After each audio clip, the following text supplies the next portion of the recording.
വ്യക്തിത്വം എന്ന് വേണമെങ്കിൽ പറയാം. അതാണ് അദ്ദേഹം. അദ്ദേഹത്തെ പ്രഭാഷകനായിട്ട് കിട്ടിയതിൽ ഞങ്ങൾക്ക് വളരെ സന്തോഷമുണ്ട്. ഡോക്ടർ വിനിൽ പോളും ഇതേപോലെ തന്നെ വളരെയേറെ അറിയപ്പെടുന്ന ഒരു വ്യക്തിയാണ്. അദ്ദേഹം ഗ്രന്ഥകാരൻ, ചരിത്രകാരൻ, പിന്നെ അധ്യാപകൻ, ഇങ്ങനെ പല പല ഉദ്യോഗങ്ങളിലും വ്യാപരിക്കുന്ന വ്യക്തിയാണ്. ഇപ്പോൾ തന്നെ മാതൃഭൂമി വീക്കിലിയിൽ അദ്ദേഹത്തിൻ്റെ ഒരു പങ്ക്തിയുണ്ട്, മലയാളി ആൽബം. ഇത് മാത്രമല്ല, ഇതിനു മുൻപ് പലപ്പോഴും വേറെയും മാഗസിനുകളിൽ, മാതൃഭൂമിയിൽ മാത്രമല്ല വേറെയും മാഗസിനുകളിലൊക്കെ വീക്കിലികളിലൊക്കെ അദ്ദേഹത്തിൻ്റെ ആർട്ടിക്കിൾസും മറ്റും കണ്ടിട്ടുണ്ട്. പ്രായത്തെ വെല്ലുന്ന അറിവുള്ള ഒരു ചരിത്രകാരൻ എന്നാണ് ഞാൻ അദ്ദേഹത്തെ പറയുള്ളൂ. അദ്ദേഹത്തിന് നല്ലൊരു ഭാവി ഇരിക്കുന്നു. ഒരുപക്ഷെ ശ്രീ സണ്ണിയുടെ പോലെ തന്നെ വലിയ വലിയ കാര്യങ്ങൾ മുഴുവനോടെ ഏറ്റെടുക്കാൻ കഴിവുള്ള ഒരാൾ കൂടിയാണ് ശ്രീ വിനിൽ പോൾ എന്ന് ഞാൻ വിശ്വസിക്കുന്നു. അദ്ദേഹം വീണ്ടും ഉന്നതിയിൽ നിന്ന് ഉന്നതിയിലേക്ക് പോകട്ടെ എന്ന് ആശംസിക്കുകയും ചെയ്യുന്നു. ഇന്ന് ഒരുപാട് വ്യക്തികളൊക്കെ പുതുമുഖങ്ങളൊക്കെ വന്നിട്ടുള്ളതുകൊണ്ട് നമ്മുടെ ഭരണഘടനയെ പറ്റിയിട്ട് അത്യാവശ്യം അറിഞ്ഞിരിക്കേണ്ട കുറച്ച് കാര്യങ്ങൾ മാത്രം ഞാനൊരു ചെറിയ ഇതായിട്ട് ഒരു ടോക്ക്, ചെറിയൊരു ഏതാനും വാചകങ്ങൾ ഭരണഘടനയെ പറ്റി പറയാനായിട്ട് ഉദ്ദേശിക്കുന്നുണ്ട്. നമ്മളുടെ ഭരണഘടന ലോകത്തിലെ എഴുതപ്പെട്ട ലിഖിത ഭരണഘടനകളിൽ ഏറ്റവും വിശിഷ്ടവും ഏറ്റവും നീളമേറിയതുമാണ് എന്നത് നമുക്ക് അഭിമാനിക്കാവുന്ന ഒരു കാര്യം തന്നെയാണ്.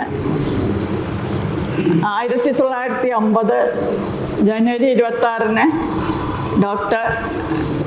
നമ്മുടെ പ്രസിഡന്റ് ഡോക്ടർ രാജേന്ദ്ര പ്രസാദ് ഒപ്പുവെച്ച് നിലവിൽ വന്ന ഈ ഭരണഘടന, ഇതിൻ്റെ അടിസ്ഥാനത്തിലാണ് സ്വതന്ത്ര ഇന്ത്യ ശരിക്കും ഇന്ത്യയെ പ്രതിഷ്ഠിച്ചിരിക്കുന്നത്. ഭരണഘടന നിലവിൽ വരുന്നത് 1950 ജനുവരി 26. ഈ വർഷം ശരിക്കും പറഞ്ഞാൽ 75 വർഷം ഭരണഘടന നിലവിൽ വന്നിട്ട് 75 വർഷം പൂർത്തിയാകുന്നതാണ്. സത്യത്തിൽ ഈ 75 വർഷം നവംബർ 1924 നവംബർ 26 തന്നെ പൂർത്തിയായി എന്ന് പറയേണ്ടിയിരിക്കുന്നു. കാരണം ഭരണഘടന ഡ്രാഫ്റ്റ് ചെയ്യാൻ വേണ്ടിയിട്ട് ഒരു കമ്മിറ്റി 1946 ഡിസംബർ 9 സംഘടിപ്പിക്കുകയും ഈ കമ്മിറ്റിയുടെ പ്രവർത്തനം ഏകദേശം 3 കൊല്ലത്തോളം നീണ്ട് 1949 നവംബർ 26 അവസാനിക്കുകയും ചെയ്തു.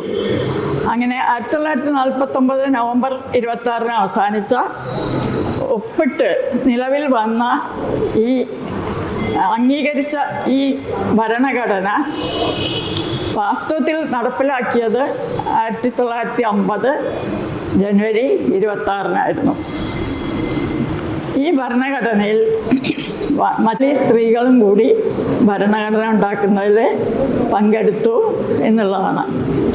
നമ്മുടെ ഭരണഘടന അതായത് ഇന്ത്യയിലെ ജനങ്ങൾ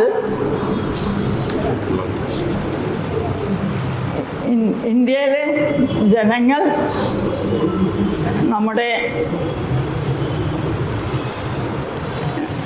രാജ്യത്തിന് വേണ്ടിയിട്ട് നമുക്ക് തന്നെയായിട്ട് ഒരു ഭരണഘടന ഉണ്ടാക്കുകയാണ് ചെയ്തത് എന്നുള്ളത് പ്രത്യേകം നമ്മൾ ഉണ്ടാക്കി നമുക്ക് തന്നെ സമർപ്പിച്ചിരിക്കുന്നു.